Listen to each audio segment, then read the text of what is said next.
आप सभी श्रोतागणों का एक बार फिर से स्वागत है मेरे चैनल रागनी सिंह में। आइए मालती जोशी जी की लिखी एक कहानी बेटियां सुनते हैं। तो चलिए शुरू करते हैं आज की कहानी बेटियां। स्कूल से लौटकर देखा नीचे स्कूटर खड़ा हुआ था। थोड़ा दिमाग पर जोर दिया तो याद आया फूफा जी का है। मन में थोड़ा खटका भी हुआ। अपने रिश्तेदारों में मुझे सबसे ज्यादा चिढ़ थी तो इसी इंसान से, पता नहीं क्यों। ऊपर आकर देखा मेरा अंदाज एकदम सही था। श्रीमान फूफा जी सोफे में धसे हुए थे और माँ तिपाई पर बैठकर उनसे बात कर रही थी। माँ पर बड़ा गुस्सा आया। तिपाई क्या कोई बैठने की चीज है? कुर्सी पर बैठ जाएंगी तो क्या फूफा जी की बेइज्जती हो जाएगी? पता नहीं कौन से युग में जी रही हैं। उन्हें नमस्ते करके मैं भीतर चली गई। दीदी चाय छान रही थी। लाओ मुझे दो, मैं ले जाती हूँ। अरे तू हाथ मुंह तो धो ले। पर मैं नहीं मानी, ट्रे लेकर बाहर आई। माँ उठो तो वहां कुर्सी पर बैठो, मैंने आदेशात्मक स्वर में कहा। ये दीदी के बस का थोड़े ही था। माँ के उठते ही मैं ट्रे तिपाई पर रखकर आगे सरका दी और खुद भी एक कुर्सी पर बैठ गई। आजकल कहाँ हो? वहीं निवेदिता में। पेमेंट ठीक ठाक करते हैं? हाँ, प्राइवेट स्कूल के हिसाब से ठीक ही करते हैं। मुझे डर लगा कि वे पूछेंगे कितना देते हैं। इस प्रश्न का उत्तर तो मैं गोल ही कर जाती ताकि उन्हें भी पता चले कि ऐसा पूछना अभद्रता है। पर उनका अगला प्रश्न था, सुनीता आजकल क्या कर रही है? बंसल ग्रुप में है, पिछले 7 सालों से वही है। वे लोग तो बनिए हैं, काम कसकर लेते होंगे और पेमेंट के नाम पर ठेंगा। इस प्रश्न का मैंने कोई उत्तर नहीं दिया। फिर वे बोले, विनीता वही है सर्किल ऑफिस में? जी। अब तो उसके 2 इंक्रीमेंट ड्यू हो गए होंगे। कुल मिलाकर कितना पड़ जाता होगा? माँ मुंह खोलने ही वाली थी कि मैंने उनका हाथ दबाकर उन्हें चुप करा दिया और खाली कप लेकर भीतर चली आई। दीदी, कितनी अच्छी बात है ना कि हम 3 ही बहनें हैं, नहीं तो शायद यह इंटरव्यू कभी खत्म ही नहीं होता। बोर हो गई मैं तो। अरे आदमी दूसरी कोई बात ही नहीं करता। दीदी बोली, तुम्हारे आने से पहले यही सब कुछ मुझसे पूछा जा चुका है, तो फिर दोबारा पूछने में क्या तुक थी? कहीं इनकी पोस्टिंग इनकम टैक्स में तो नहीं हो गई? क्या पता।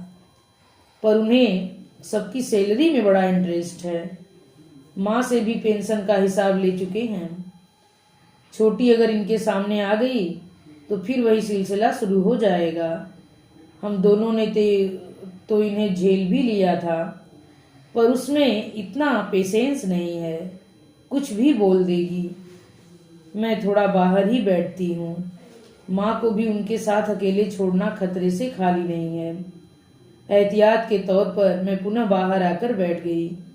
स्कूल में 5 घंटे मगजमारी करने के बाद घर आकर थोड़ी देर लेटने का मन होता है। ईश्वर से तो मना रही थी कि ये बोर प्राणी जल्दी से विदा ले ले, पर वे थे कि जाने का नाम ही नहीं ले रहे थे।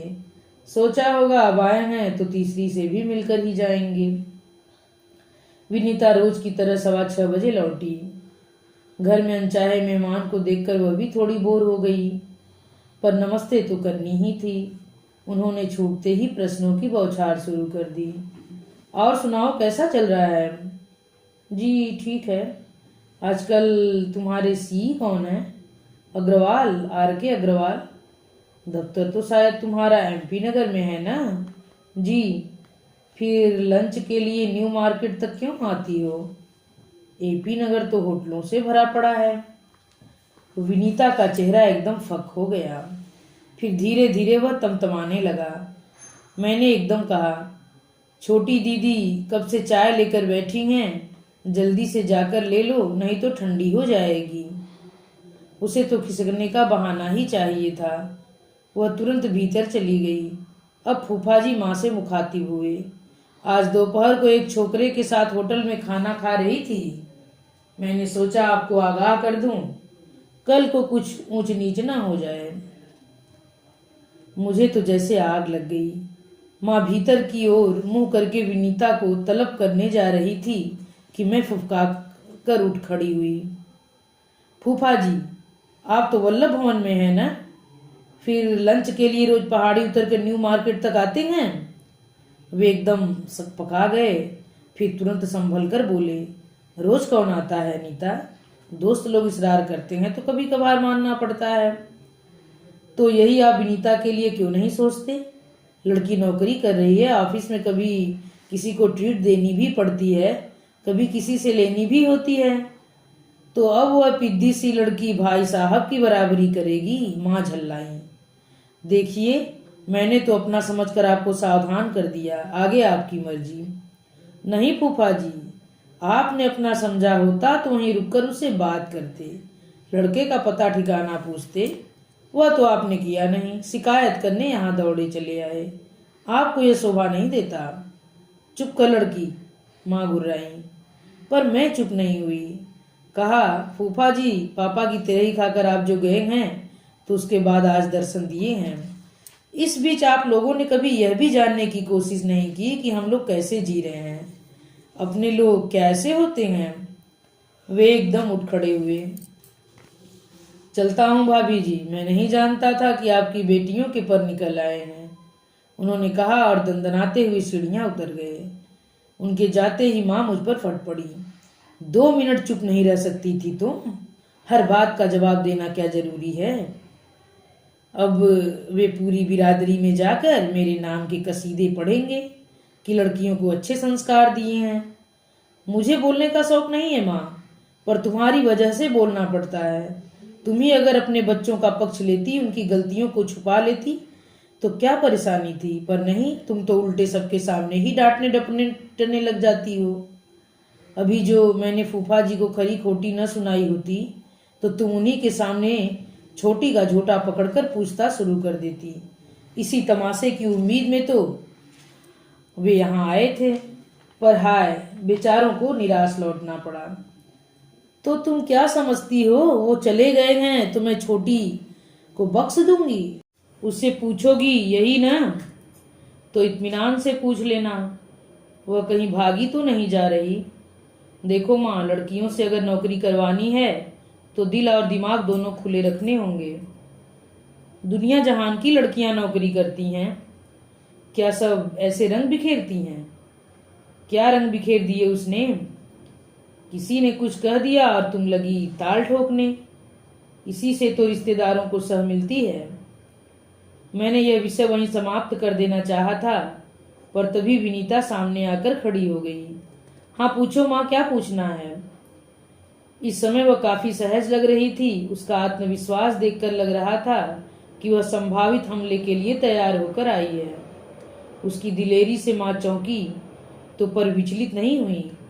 दबंग स्वर में पूछा, होटल किसके साथ गई थी?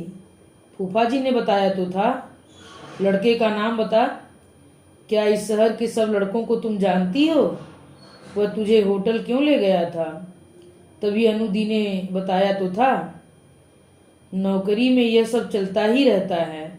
तेरे पापा भी तो उसी दफ्तर में थे, सुपरिंटेंडेंट थे।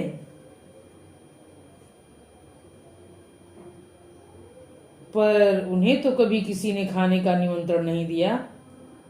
यह मेरा कसूर तो नहीं है माँ, और तुम अगर जरा जरा सी बात पर यूं पंचायत लेकर बैठ जाओगी तो ठीक नहीं होगा, कह देती हूँ।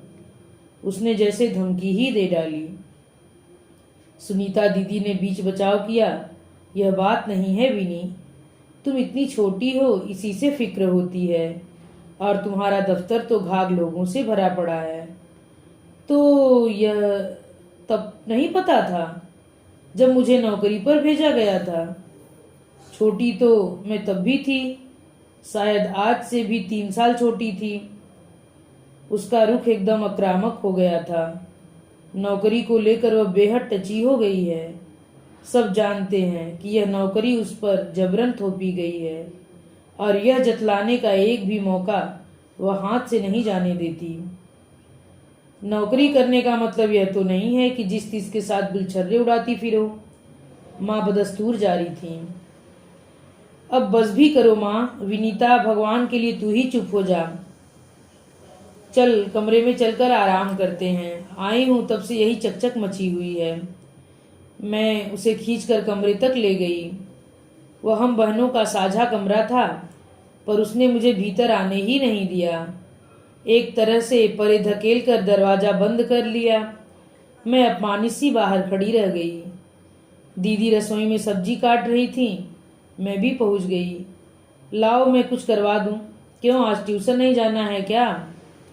जाना भी चाहूं तो कैसे जा सकती हूँ? वो महारानी तो दरवाजा बंद करके बैठ गई हैं। आई हूँ तब से मैंने मुंह धोया है, न कपड़े बदले हैं। ऐसी भूतनी सी कैसे चली जाऊं? आज न जाओ तो अच्छा है। क्यों? माँ को एक तुम ही काबू कर सकती हो। मुझे तो वह घास नहीं डालती। तुमसे ही डरती हैं। आज तुम न होती तो अच्छा तमाशा हो जाता। तमाशा वैसे भी कौन सा कम हुआ है। आज तो हमने झुग्गी झोपड़ी वालों को भी मात कर दिया। मैंने कनस्तर से आटा निकालते हुए कहा। अरे रहने दे। दीदी परात खींचने लगी। तो मैं यहाँ बैठकर क्या करूँगी? तुम्हारा मुंह देखूंगी? वही देखने लायक होता तो क्या बात थी। दीदी ने सांस भरकर कहा। अपने सामान्य रंग रूप को लेकर बेचारी बड़ी कुंठित रहती हैं।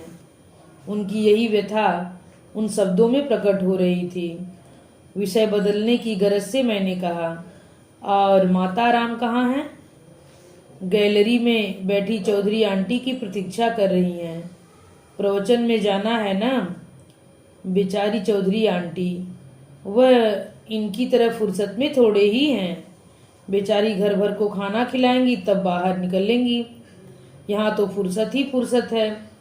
अच्छा दीदी, अगर हमारे यहाँ 3 बहनें नहीं होती, सब भाई ही होते, तो माँ क्या करती? उन्हें भी रसोई में जोत देती। तुम्हारा दिमाग भी कभी कभी खूब दौड़ता है। दीदी मेरी बात पर हंस रही थी, पर मैंने कोई गलत नहीं कहा था। पापा की मृत्यु के बाद से माँ ने किचन में पाँव नहीं दिया था। कहती, अब किसके लिए बनाऊं? जैसे हम लोगों का कोई वजूद ही न हो। हमेशा अपने दुख को लेकर बिसूरती रहती। कभी यह नहीं सोचा कि केवल उन्हीं पर वज्रपात नहीं हुआ है, उनकी बेटियां भी अनाथ हो गई हैं।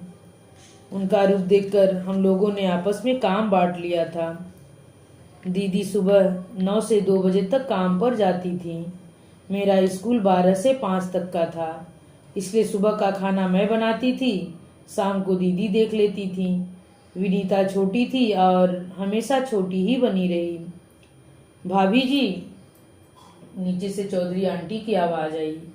माँ तो तैयार ही थी। उन्होंने भीतर आकर जैसे दीवारों से कहा, मैं जा रही हूँ, और चली गईं। हम दोनों निःशब्द उनका सीढ़ियों से उतरना सुनते रहे। बड़ी देर बाद दीदी बोली, अनु, माँ का कुछ करना पड़ेगा। क्या? देखो न, इतना पूजा पाठ करती हैं, व्रत उपवास करती हैं, सत्संग में जाती हैं, पर उनके स्वभाव में कोई परिवर्तन नहीं आता, बल्कि और भी बदतर होता जा रहा है। दीदी ठीक कह रही थी।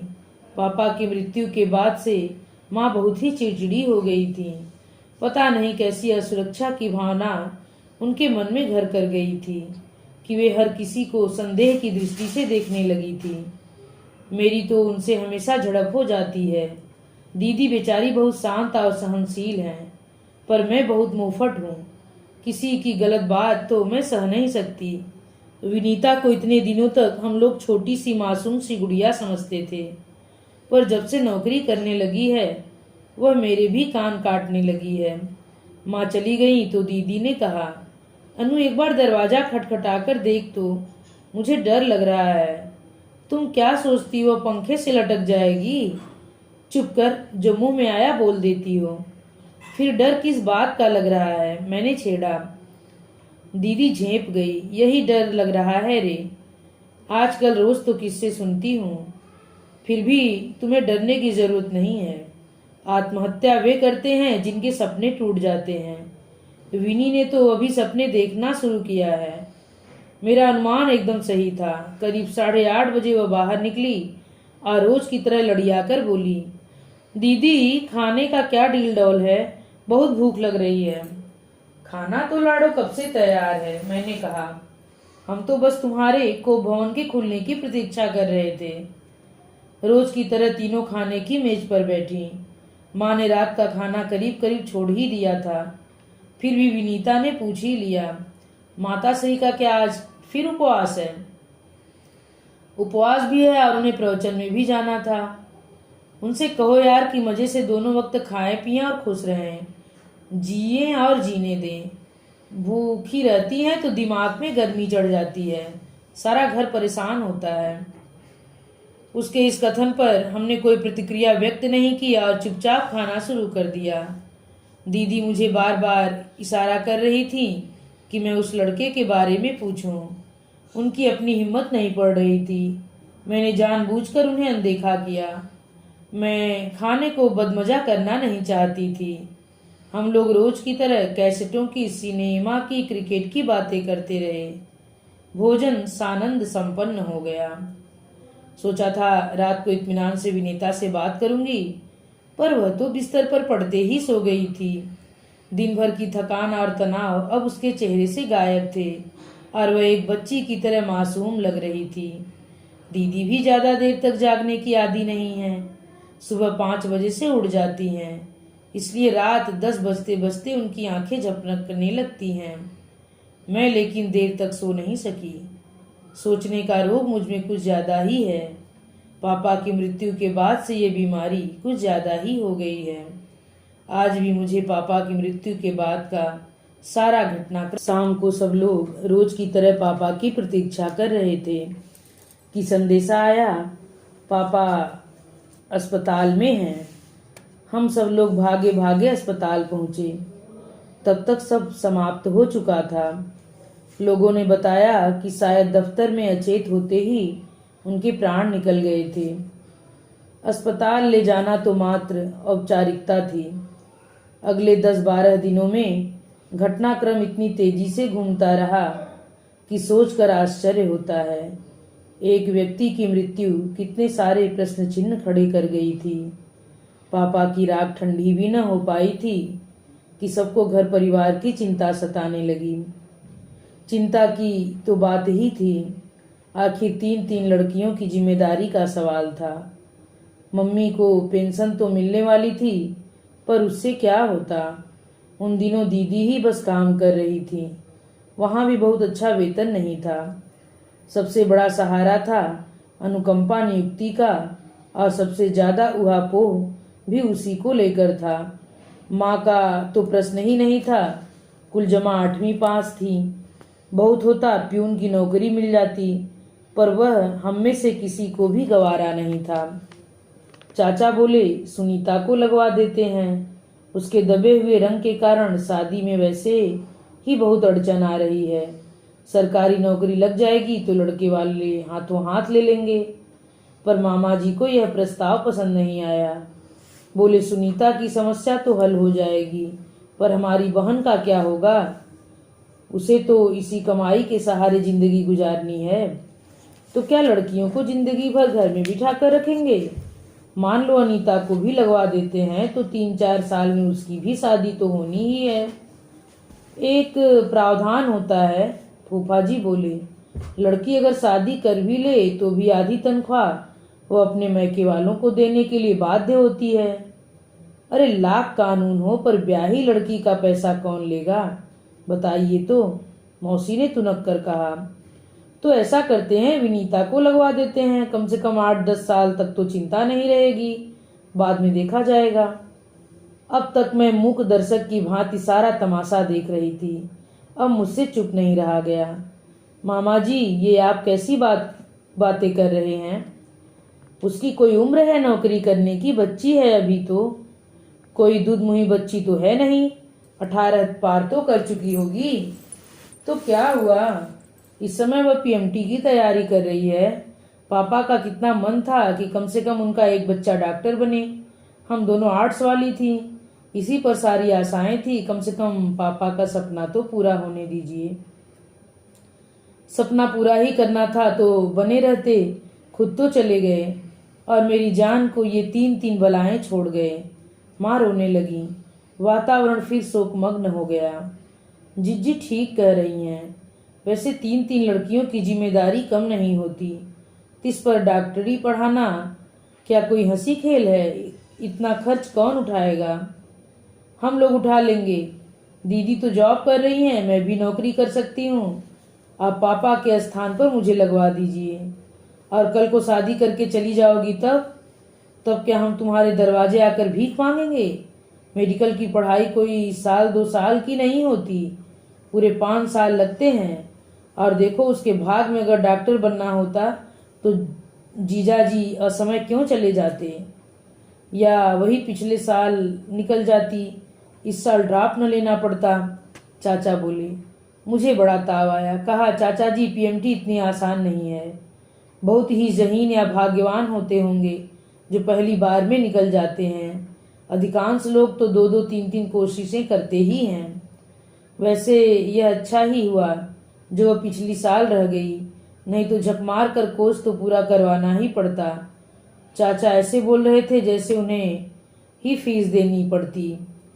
मामा जी, आप लोग चाहो तो मुझसे लिखवा लो। विनी की पढ़ाई पूरी होने तक मैं शादी नहीं करूंगी। फिर तो ठीक है। और कर भी लोगी तो क्या हम तुम पर दावा ठोक देंगे? फूफा जी बोले। अनीता, तुम तो पीएचडी कर रही हो, तुम्हें तो किसी भी कॉलेज में तुरंत जॉब मिल जाएगा। यहाँ क्लर्की में अपनी डिग्री क्यों बर्बाद करती हो? यह नौकरी विनीता को करने दो, उसकी जिंदगी बन जाएगी। और बीए एमए घूमते रहते हैं और उन्हें सरकारी नौकरी नहीं मिलती।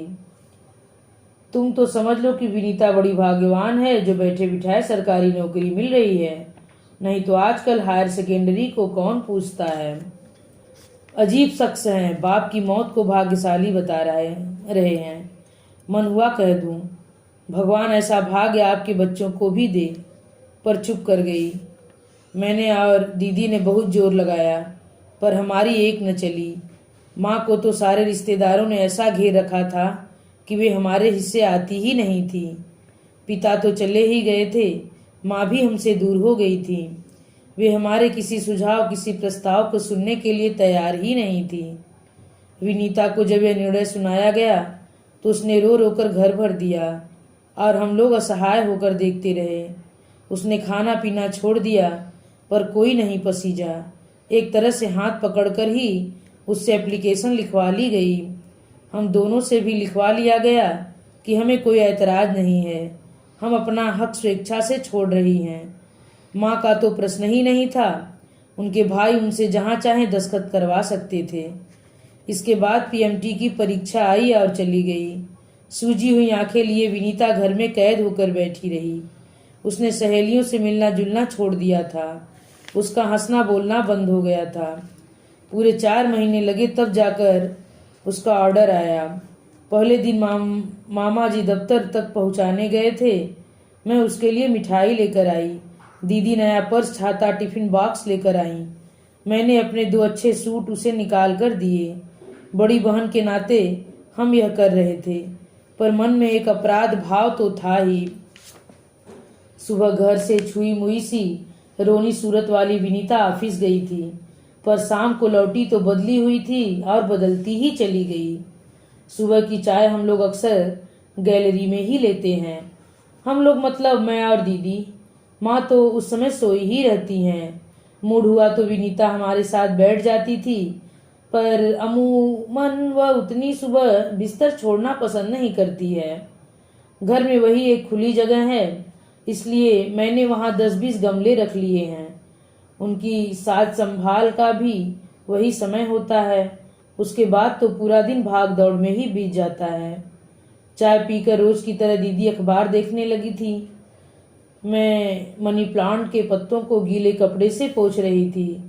तभी विनीता की महीन सी आवाज आई, दीदी चाय है?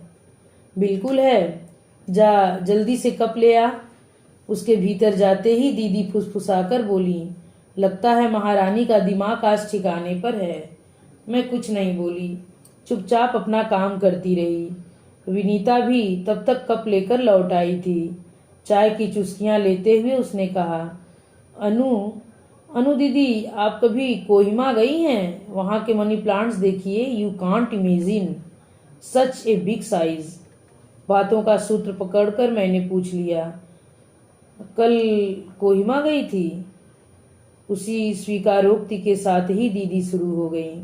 किसके साथ गई थी? पराग के साथ। पराग शुक्ला तुम्हारे दफ्तर में है? नहीं, शुक्ला अंकल का लड़का है। वो एक बार मुझे घर छोड़ने नहीं आए थे, उन्हीं शुक्ला जी का बेटा है। अच्छा, वो कॉन्ट्रैक्टर साहब? क्या बेटा भी उनके साथ ठेकेदारी करता है? नहीं, वो तो मंडदीप की किसी फैक्ट्री में है, इंजीनियर हैं, डिप्लोमा है। तुम्हारी पहचान कैसे हुई? अंकल के साथ कभी कभी ऑफिस आ जाते हैं। कल लंच पर अंकल भी साथ थे। कमाल करती हो दीदी, अब मुझे टोकना ही पड़ा। कल अगर शुक्ला जी साथ में होते तो क्या फूफा जी भागे भागे रिपोर्ट करने आते? फूफा जी तो बेहद घटिया इंसान है, छोटी ने मुंह बिचकाकर कहा। जैसे खुद हैं वैसा ही दूसरों को समझते हैं। पराग बेचारा इतना शरीफ लड़का है, इतना मॉडेस्ट और इतना हेल्पफुल। सो तो होगा ही, ऐसे वैसे को तो तुम मुंह नहीं लगाओगी। मैं जानती हूँ, मैंने छोटी का मन खुश करने के लिए कहा, पर दीदी जुटी हुई थी। फिर भी छोटी, थोड़ा संभल कर ही चला करो, जमाना बड़ा खराब है। पराग लड़का अच्छा होगा, पर क्या कह सकते हैं, तुम लोगों के बीच ऐसी वैसी कोई बात तो नहीं है ना? सिर्फ फ्रेंडशिप ही है ना? ऐसी वैसी बात का क्या मतलब है दीदी? छोटी एकदम भड़क गई थी। साफ साफ पूछो न कि मेरा उससे कोई अफेयर तो नहीं है। एक बात मैं साफ साफ कह देना चाहती हूँ कि मैं अपने को उस दफ्तर में दफन नहीं होने दूंगी। मुझे बेहतर जिंदगी की तलाश है, एक मजबूत सहारे की तलाश है। अगर मेरे भाग्य से मुझे कोई अच्छा साथ मिलता है तो मैं उसे अवश्य स्वीकार करूंगी। ऐसा सुनहरा मौका हाथ से जाने नहीं दूंगी। तो क्या तू शादी करने की सोच रही है? दीदी चकित थी। सोचना तो पड़ेगा दीदी, किसके भरोसे बैठी रहूं बताओ? पापा के रहते तुम लोगों का कुछ हो नहीं पाया, अब माँ के बस का तो यह काम है नहीं। तो मैं क्या करूं? तुम्हारे लिए रुकी रहूं? तब तक तो मैं बूढ़ी हो जाऊंगी दीदी। बहुत अच्छे मूड में हमारा चाय पान शुरू हुआ था, पर खत्म होते होते सबके मन खट्टे हो गए। खासकर उसकी यह बात तो बहुत ही बुरी लगी कि तुम लोगों का इंतजार करते करते मैं बूढ़ी हो जाऊंगी। यह बात भी सच थी कि दीदी 30 पार कर चुकी थी और मैं 26 को छू रही थी। छोटी ने पिछले महीने 22 पूरे किए थे। यूं शादी के लायक तो थी, पर ऐसा भी नहीं था कि शादी की उम्र निकली ही जा रही हो। पर शायद हम दोनों की बढ़ती उम्र को देखकर वह अधीर हो उठी थी। यह बात नहीं है कि पापा ने दीदी के लिए कोशिश नहीं की, बहुत हाथ पैर मारे, पर बात बनी ही नहीं। दीदी एकदम पापा पर गई हैं, रंग काफी दबा हुआ, इसीलिए हर बात वहीं पर आकर अटक जाती थी। कुछ लोग तो ऐसे उस्ताद थे कि दीदी को देखने आते और मुझे मांग बैठते। मैं भी कोई स्वरूप सुंदरी नहीं हूँ, पर रंग जरा खुला हुआ है। फिर हिंदुस्तानी आदमी तो रंग पर ही मरता है। उन दिनों बहुतों ने सलाह दी कि जिसकी लग रही है उसी की कर दो, एक जिम्मेदारी कम हो जाएगी, पर पापा तैयार नहीं हुए। फिर उस तरह के संबंध के लिए मेरा मन भी गवाही नहीं देता था। यह तो एक तरह से बहन का हक छीनना ही हुआ ना। विनीता को हम लोगों ने कभी उस दृष्टि से देखा ही नहीं। वह तो हमेशा से हम सबका खिलौना रही है, पर अब लगता है कि हम तीनों में सुंदर है, एकदम माँ पर गई है। माँ का रंग रूप तो उसे मिला ही है, स्वभाव भी वही है, वैसी ही मूडी, जिद्दी, चिड़चिड़ी और आत्म केंद्रित। उसकी ये विशेषताएं अभी अभी नजर आने लगी थी। 4-5 दिन बाद चिंटू मामा बड़ी विजयी मुद्रा में घर में दाखिल हुए। जिज्जी, सब पता कर लिया है? क्या पता कर लिया है? उस लड़के के बारे में, कोई शुक्ला कॉन्ट्रैक्टर है, उनका लड़का है। इसमें तुमने कौन सा तीर मार लिया मामा? मैंने कहा। यह सब तो छोटी ने उसी दिन बता दिया था। मुझे तो नहीं बताया, माँ ने कहा। तुम्हें सुनने की फुर्सत भी थी? पूछने का भी एक तरीका होता है। उसने तो कुछ भी नहीं छुपाया, यह भी बताया कि लड़का डिप्लोमा होल्डर है, मंडदीप की किसी फैक्ट्री में काम करता है, सब बता दिया था। उसके पीछे जासूस लगाने की जरूरत थी, बिल्कुल थी। मामा ने जोर देकर कहा। बिना जांच पड़ताल किए यह कैसे पता चलता कि दोनों रोज खाना साथ खाते हैं? लड़का रोज उसे दफ्तर से घर तक छोड़ जाता है। बड़ी होशियार बनती हो, दोनों को आज तक पकड़ पाई हो। यह खबर मेरे लिए नई नहीं थी। मैं थोड़ा चौंकी तो जरूर, पर मामा को पता नहीं चलने दिया। हाल चाल सुनकर माँ की त्योरियां चढ़ी जा रही थी। उसे लक्ष्य कर मैंने कहा, यह तो बहुत ही अच्छा हुआ ना मामा, बिना जूते चप्पल चटकाए हमें ब्राह्मण का कमाता खाता लड़का मिल गया। कम से कम माँ की एक चिंता तो दूर हुई, नहीं तो कहाँ कहाँ हलकान होती फिरती। ब्राह्मण को लेकर खुश हो रही हो? वह बड़ा घाक पंडित है, पूरा बनिया है, जानबूझकर बेटे को ढील दे रहा है। सोच समझकर ऑफिस की लड़की को फांसा है कि ऑफिस की सारी खबरें मिलती रहें, टेंडर आदि में सुविधा रहे। फिर लड़का प्राइवेट नौकरी में है, हाथ में एक सरकारी नौकरी तो आजकल बहुत जरूरी है। कम से कम क्वार्टर की सुविधा तो मिल ही जाती है। बूढ़ा बड़ा करामाती है, खूब उल्लू सीधा किया है उसने। और हम क्या कर रहे हैं मामा? मैंने चिढ़कर कहा। वे तो खैर पर आए हैं, हम भी अपना स्वार्थ साध रहे हैं। नहीं तो फूल सी बच्ची की पढ़ाई छुड़वाकर उसे नौकरी में झोंकने की क्या जरूरत थी? अब अगर उसने वहां अपना भविष्य सुरक्षित करने का रास्ता खोज लिया है तो इतनी हाय तौबा क्यों मच रही है? कल को ये क्वार्टर छोड़ना पड़ेगा ना, तो ये बड़ी बड़ी बातें भूल जाओगी। जिनके पास सरकारी मकान नहीं होते मामा, वे लोग क्या सड़क पर रहते हैं? और हमारे सिर पर छत बरकरार रहे, इसके लिए छोटी क्या जिंदगी भर कुंवारी बैठी रहेगी? माँ एकदम आपे से बाहर हो गई। शादी के लिए ऐसी मरी जा रही है कि यह भी होश नहीं रहा कि दोनों बड़ी बहनें अभी घर में बैठी हैं। माँ, यह अन्याय तो मत कीजिए। दीदी ने इतनी देर बाद मुंह खोला। हम लोगों के इंतजार में तो बेचारी बूढ़ी हो जाएगी। जाहिर था विनीता की उस दिन वाली टिप्पणी दीदी भूली नहीं थी। मेरे जीते जी यह कभी नहीं होगा। आज आने दो, अच्छी खबर लेती हूँ, बहुत पर निकल आए हैं। माँ, फालतू हंगामा करने की जरूरत नहीं है, मैंने थोड़े कड़े शब्दों में कहा। अभी शादी की बात उसने तो नहीं उठाई है ना, फिर ये चिल्लपू क्यों? और मामा, तुम्हें क्या दफ्तर में कोई काम नहीं है जो माँ की फालतू बातों में सिर खपाते हो? उनकी तो आदत ही है, न खुद चैन से रहती है न किसी को रहने देती हैं। तुम और आग में घी देने क्यों आ जाते हो? मेरी बात पर मामा मुंह फुलाकर चले गए। उन्होंने चाय भी नहीं पी। उनके इस अपमान पर माँ ने मुझे खूब खरी खोटी सुनाई, पर मैं खुश थी। कम से कम 10-15 दिन तक तो वे इधर का रुख नहीं करेंगे। जब भी आते हैं घर की शांति भंग कर जाते हैं, हर बात में दखल अंदाजी करेंगे। अरे इट इज अवर लाइफ यार। 6 बजे मैं चलने को हुई तो दीदी ने कहा, आज ट्यूशन नहीं जाओगी तो नहीं चलेगा। माँ भरी बैठी हैं, मैं संभाल नहीं पाऊंगी। दीदी, रोज रोज नागा तो नहीं कर सकती हूँ ना, तो मैं सब्जी लेने निकल जाती हूँ ताकि वह सीधे शेर के मुंह में समा जाए। यह तो कायरता है दीदी।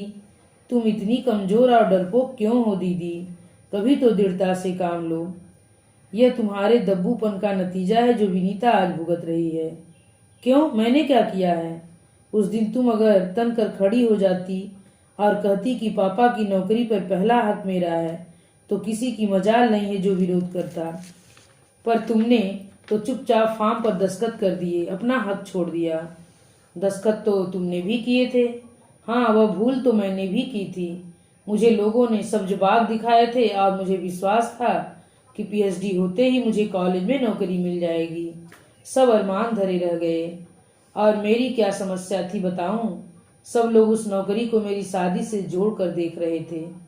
मुझे लगा कि मैं जिद करूंगी तो सब यही समझेंगे कि मैं शादी के लिए मरी जा रही हूँ, और मुझे ऐसी शादी मंजूर नहीं थी जिसका आधार मेरी नौकरी हो। हम लोगों की बेवकूफ़ी के कारण उस लड़की का जीवन चौपट हो गया दीदी। अब हमें उस अन्याय का परिमार्जन करना होगा। सही गलत वह जो भी कर रही है उसमें हमें उसका साथ देना है। कम से कम माँ के कोप से तो उसे बचाना ही है। दीदी को खूब अच्छे से पट्टी पढ़ाकर मैं ट्यूशन पर चली गई, पर वहां ज्यादा देर बैठ न सकी। सिर दर्द का बहाना बनाकर जल्दी ही उठ आई। जैसी की संभावना थी, घर पर युद्ध छिड़ चुका था। माँ बरस रही थी। छोटी उनके सामने तनकर खड़ी थी। दीदी सहमी सी किचन के दरवाजे में खड़ी थी। मुझे देखते ही उनकी जान में जान आई। माँ गरज रही थी, दोबारा फिर कभी तुझे उसके साथ देखा तो टांगे तोड़ रख दूंगी। अच्छा तो है, फिर मैं आराम से घर बैठ जाऊंगी, दफ्तर से हमेशा के लिए छुट्टी ले लूंगी। उसके इस लापरवाह रूप से माँ और भड़क गई। नौकरी की धौंस दिखाती है। तू क्या सोचती है, तू घर में बैठ जाएगी तो हमारे यहाँ चूल्हा नहीं जलेगा? जब इतना हौसला था तो मेरी पढ़ाई क्यों छुड़वा दी? पढ़ाई न छुड़वाती तो जैसे तू डॉक्टर बन ही जाती। न बनती डॉक्टर तो न सही, कॉलेज जाकर कोई डिग्री तो ले लेती। जिंदगी भर हायर सेकेंडरी का ठप्पा लेकर तो न घूमती। सुन तो लो इसकी बात, क्या पूरी जिंदगी निकल गई है? लड़कियां क्या प्राइवेट परीक्षा नहीं देती? देती होंगी, मुझे नहीं देनी है। और अपने भाई से कह देना कि मेरे दफ्तर के आसपास न मंडराया करो। मैंने इशारा भी कर दिया तो ठुकाई हो जाएगी। छोटी ने जैसे जंग का ऐलान कर दिया था। फिर तो यह गर्जन तर्जन रोज की दिनचर्या का अंग बन गया। माँ घड़ी लेकर बैठी रहती और मिनट मिनट का हिसाब मांगती। माँ के जासूस भी मुस्तैदी से विनीता की हर गतिविधि का ब्यौरा देते रहते थे, जिससे माँ और भड़क उठती थी। पर विनीता भी अब ढीठ हो गई थी और ईंट का जवाब पत्थर से देने लगी थी। कई बार समझाया भी कि माँ, ये रोज रोज की किचकिच अच्छी नहीं लगती। अनुशासन अपनी जगह है, पर रस्सी को इतना भी मत तानो कि टूट ही जाए। उसका गर्म खून है, कल को कुछ उल्टा सीधा कर बैठी तो हम कहीं मुंह दिखाने लायक भी नहीं रह जाएंगे। पर माँ पर तो जैसे भूत चढ़ा हुआ था। छोटी की नौकरी उनके सुरक्षित भविष्य की गारंटी थी। वह उनके बुढ़ापे का सहारा थी। उसी को डावाडोल होते देख वे पागल हो उठी थी। फिर जिसका डर था वही हुआ। एक शाम वह दफ्तर से घर नहीं लौटी। इन दिनों वह अक्सर देर से लौटती थी, इसलिए हमने 7 बजे तक किसी तरह सब्र किया। इस बीच जैसे जैसे समय बीत रहा था, माँ का पारा और हमारी धुकधुकी बढ़ती जा रही थी। विश्वास हो गया था कि आज लड़की की खैर नहीं। पर 8 बजे तक भी वह नहीं लौटी तो मैं उठ खड़ी हुई। दीदी चलो चप्पल पहनो। कहाँ जा रही हो? माँ गुर्राई। कहीं तो जाना ही पड़ेगा, क्या हाथ पर हाथ धरे बैठे रहेंगे? मामा को फोन कर दो। हाँ, उन्हें साथ लेकर ही जाएंगे। और जल्दी से सीढ़ियां उतर गईं। दीदी बोली, मामा को मत घसीटो, वे तमाशा खड़ा कर देंगे। माँ को किसी तरह तो चुप कराना था ना, नहीं तो वे खुद बुला लाती। घर से निकलकर हम लोग सीधे अय्यर साहब के पास गए। वे पापा के कलीग थे और अच्छे दोस्त भी। हमें देखकर बहुत खुश हुए। आज अंकल को कैसा याद किया? याद तो बहुत करते हैं अंकल, पर इतनी बिजी शेड्यूल हो गया है कि कहीं आने जाने का समय ही नहीं मिलता। आज कोई खास काम? खास ही समझिए, मैंने बड़े सहज भाव से कहा। आपके यहाँ एक शुक्ला कॉन्ट्रैक्टर हैं, उन्हें पहचानते हैं? वे भेद भरे ढंग से मुस्कुराए। विनीता के बारे में बात करना है। दीदी का चेहरा एकदम फक हो गया, पर मैंने उसे नज़रअंदाज करते हुए कहा, आपने ठीक समझा अंकल। कैसे लोग हैं? बात चलाई जा सकती है? बिल्कुल, अच्छा फैमिली है, लड़का भी अच्छा है। आप सिफारिश कर दीजिए ना। मैंने मनुहार की। सिफारिश का कोई जरूरत नहीं है, मामला जम जाएगा। जाहिर था उन्हें सब पता था। फिर इधर उधर की बातें करते हुए मैंने धीरे से शुक्ला जी का पता पूछ लिया। उन्हें ठीक से पता नहीं था, पर फोन नंबर के आधार पर डायरेक्टरी से मालूम कर लिया। मैंने पता नोट किया, चाय पी और अंकल को धन्यवाद देकर हम लोग बाहर आ गए। मैं तो डर गई थी कि कहीं तुम छोटी की गुमशुदगी की रिपोर्ट तो नहीं लिखवाओगी। पता है आंटी दूसरे दिन पूरे शहर में ब्रॉडकास्ट कर देती। मुझे इतना पागल समझा है? वहां नहीं जाती तो शुक्ला जी का पता कैसे मिलता? अब वहां जाएंगे? Of course. शहर से बाहर बनी एक कॉलोनी में उनका घर था। ढूंढने में परेशानी नहीं हुई, पर वहां पहुंचने तक मन में खटका बना रहा। सुनसान रास्ता और स्कूटर पर हम 2 महिलाएं।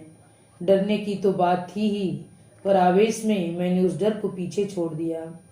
शुक्ला जी का पूरा परिवार हाल में बैठकर टीवी देख रहा था। हमें देखकर वे बुरी तरह चौंक पड़े। विनीता का चेहरा तो एकदम सफेद पड़ गया और वह तुरंत उठकर भीतर चली गई। हमें किसी ने अंदर आने के लिए नहीं कहा। फिर भी मैंने आगे बढ़कर अपना परिचय दिया। आपने शायद हमें पहचाना नहीं। हम लोग विनीता की बहनें हैं। मैं अनीता और ये बड़ी दीदी सुनीता। हाँ, याद आया, एक दिन घर पर आया था तो आप लोगों से मुलाकात हुई थी। शुक्ला जी बोले। भाभी जी कैसी हैं? इस समय तो बहुत ही टेंशन में हैं, मैंने हंसकर कहा और फिर प्रस्तावना में समय बर्बाद न करते हुए कहा, हम लोग विनीता को लेने आए हैं। वे कुछ देर तक माकूल जवाब सोचते रहे। फिर उन्होंने आवाज दी, पराग, जरा विनीता को लेकर बाहर आओ। पर पराग नामक वो सुदर्शन युवक अकेला ही बाहर आया और बोला, पापा, विनीता कह रही है अब वह उस नरक में लौटकर नहीं जाएगी। तो कहाँ रहेगी? मैंने पूछा। यहीं इसी घर में। किस रिश्ते से? घर की बहू के हैसियत से, उसने दृढ़ता से कहा। परसों हम लोग शादी कर रहे हैं। मैंने शुक्ला जी की ओर देखा। अब तक वे काफी संभल चुके थे। बोले, देखिए, बच्चे जिद पर थे, कल को कोई ऊंच नीच हो जाती। मैंने सोचा इससे अच्छा है विधिवत शादी कर दी जाए। मैंने पराग की माँ को भी यही समझाया। बच्चों की खुशी में ही हमारी खुशी है। थैंक यू अंकल, मैंने उठते हुए कहा। आपका हाथ इन दोनों के सिर पर है, अब हमें कोई चिंता नहीं है। विदा लेकर हम दोनों बाहर आ गईं। बाहर आते ही दीदी बोली, ये क्या बात हुई? इतनी दूर आया और खाली हाथ जा रहे हैं? खाली हाथ क्यों दीदी? हमने लड़का देखा है, लड़के का घर बार देखा, लड़के के बाप का रुख देखा। क्या यह कम है? तो अब क्या करने का इरादा है? यही मैं तुमसे पूछ रही हूँ। अब तुम्हारा क्या विचार है? यह हमारी परीक्षा की घड़ी है, बड़ी सूझबूझ से काम लेना होगा। हमने अपनी गुड़िया सी बहन के साथ बहुत अन्याय किया है। यह उसके परिमार्जन का अवसर है। जीवन के इस महत्वपूर्ण मोड़ पर हम दोनों को उसके साथ रहना है। उसकी खुशी को हमें यादगार बनाना है। और माँ से हम लड़ जाएंगे। फिलहाल उन्हें कुछ बताने की जरूरत नहीं है। यही कह देना कि दफ्तर में बहुत देर हो गई थी, तुम्हारे डर के मारे वह अपर्णा मौसी के यहाँ रुक गई है। तुम कहोगी तो माँ विश्वास कर लेंगी। पता नहीं माँ ने हमारी बात का विश्वास किया या नहीं।